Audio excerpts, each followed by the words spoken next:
রাসূলুল্লাহ সাল্লাল্লাহু আলাইহি ওয়াসাল্লাম বলেন, ওই ব্যক্তি সবচেয়ে দামি ব্যক্তি যেই ব্যক্তি উত্তম রূপে ঋণ পরিশোধ করবে।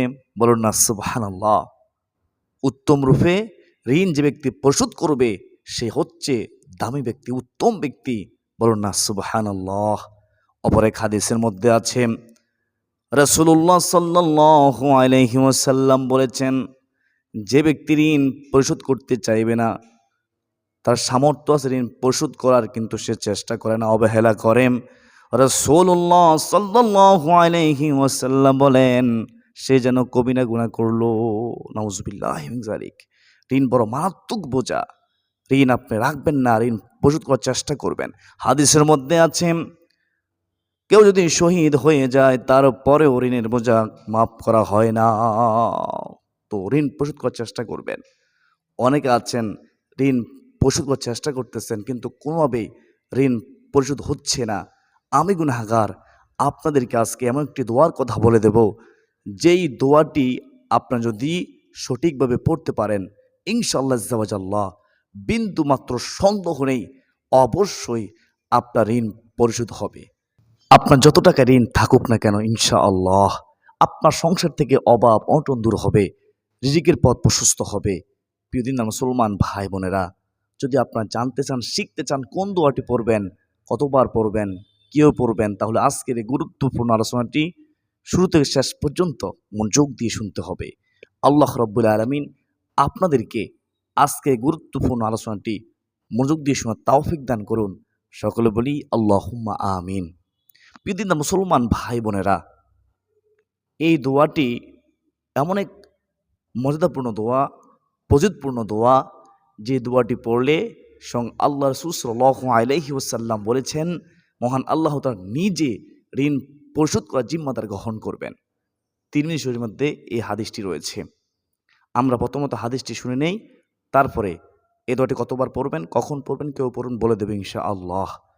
হাদিসের মধ্যে আছে, একবার হযরত আলী রাদিয়াল্লাহু তাআলা আনহুর কাছে একজন চুক্তিবদ্ধ গোলাম দাস এসে বলল, ইয়া আলী, আমাকে সহযোগিতা করুন, আমাকে সাহায্য করুন, আমি খুব কষ্টে আছি। তখন হযরত আলী রাদিয়াল্লাহু তাআলা আনহু বলেন, আমি কি তোমাকে এমন শব্দ শিখিয়ে দেব না, যেই বাক্য আমার নবীজি উম্মতের কান্ডারি দয়ার নবী রাহমাতুল লিল আলামিন নবীজি রাসূলুল্লাহ সাল্লাল্লাহু আলাইহি ওয়াসাল্লাম আমাকে শিখিয়ে দিয়েছিলেন। আমার নবীজি সুসংবাদ দিয়েছেন, এই দোয়াটি সম্পর্কে বলেছেন, যদি কেউ এই দোয়াটি পাঠ করে তাহলে তার পাহাড় সমপরিমাণ ঋণ থাকলেও মহান আল্লাহ রাব্বুল আলামিন ঋণ পরিশোধ করার জিম্মাদান গ্রহণ করবেন। সুবহানাল্লাহ, সুবহানাল্লাহ। তখন হযরত আলী রাদিয়াল্লাহু তাআলা আনহু ওই ব্যক্তিকে এই দোয়াটি শিখিয়ে দিলেন। দোয়াটি হচ্ছে, আল্লাহুম্মা কফিনি, আল্লাহুম্মা কফিনি বিহালালিকা আন হারামিকা ওয়া আগনিনি বিফাদলিকা আম্মান সিওয়াক। যার অর্থ হলো, হে আল্লাহ, হারামের পরিবর্তে তোমার হালাল রিজিক আমার জন্য যথেষ্ট করে দাও।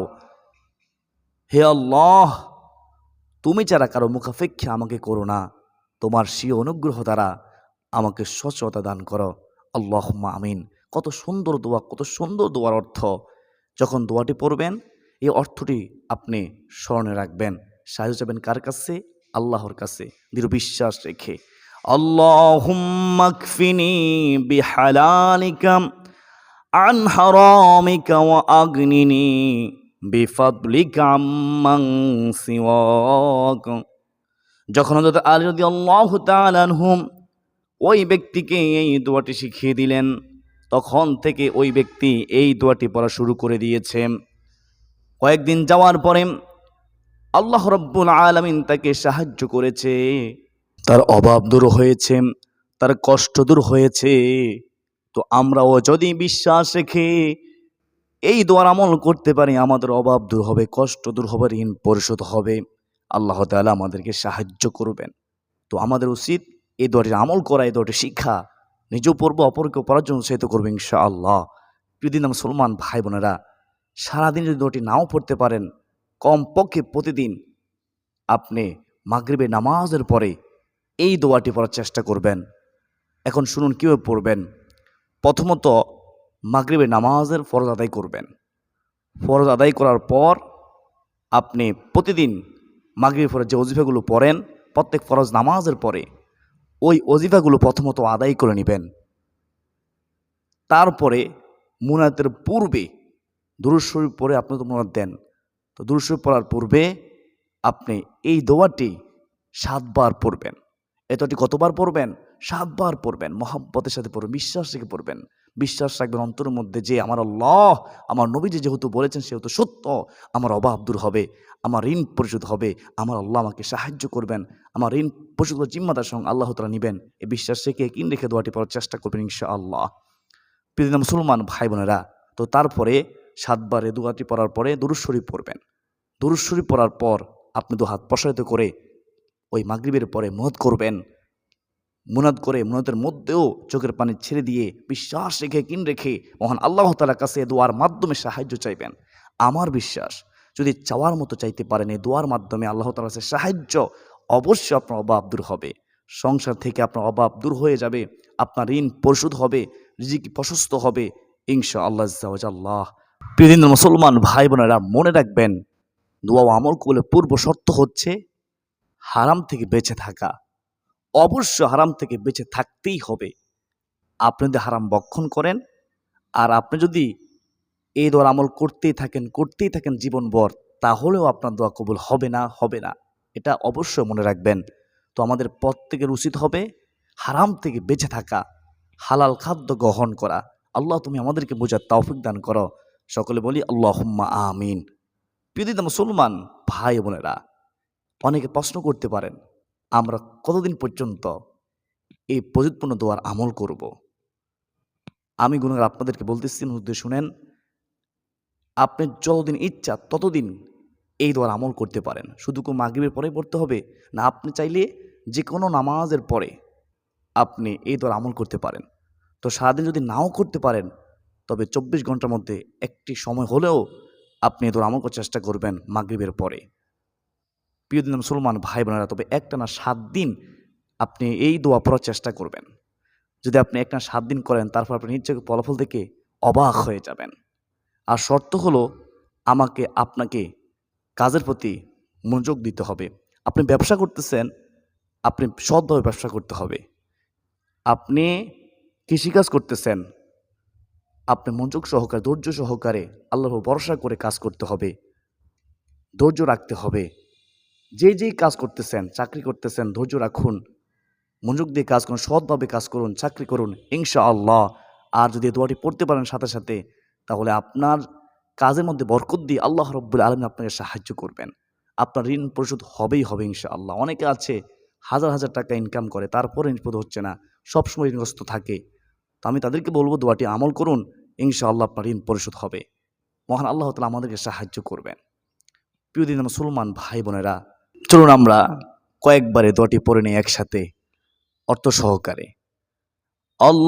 আল্লাহুম্মা কফিনি,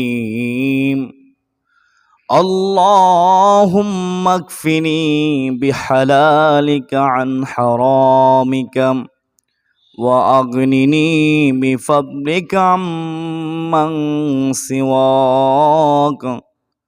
হে আল্লাহ, হারামের পরিবর্তে তোমার হালাল রিজিক আমার জন্য যথেষ্ট করে দাও এবং তুমি ছাড়া কারো মুখাপেক্ষী করো না। আল্লাহ, তোমার সে অনুগ্রহ দ্বারা আমাকে সচ্ছলতা দান করো।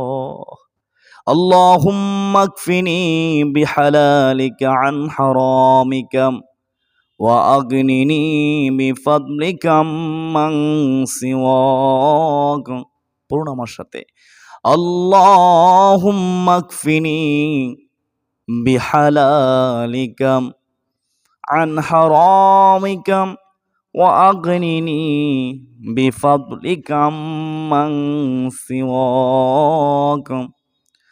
আল্লাহুম্মা কফিনি اللهم اكفني اللهم اكفني بحلالك بحلالك بحلالك عن حرامك عن حرامك وأغنني وأغنني وأغنني وأغنني بفضلك بفضلك بفضلك بفضلك بفضلك عمن سواك সর্বশেষ কি عمن سواك عمن سواك এবার আমরা সম্পূর্ণ একবার বলি তারপর শেষ করে দেব ইনশাআল্লাহ اللهم اكفني بحلالك عن حرامك وأغنني بفضلك عمن سواك اللهم آمين يا أرحم الراحمين يا أحكم الحاكمين يا رب العالمين আজকে এই পর্যন্তই সকলে সুস্বাস্থ্য কামনা করে বিদায় নিচ্ছি ওয়া মা আলাইনা ইল্লাল বালাগ আসসালামু আলাইকুম ওয়া রাহমাতুল্লাহি ওয়া বারাকাতুহু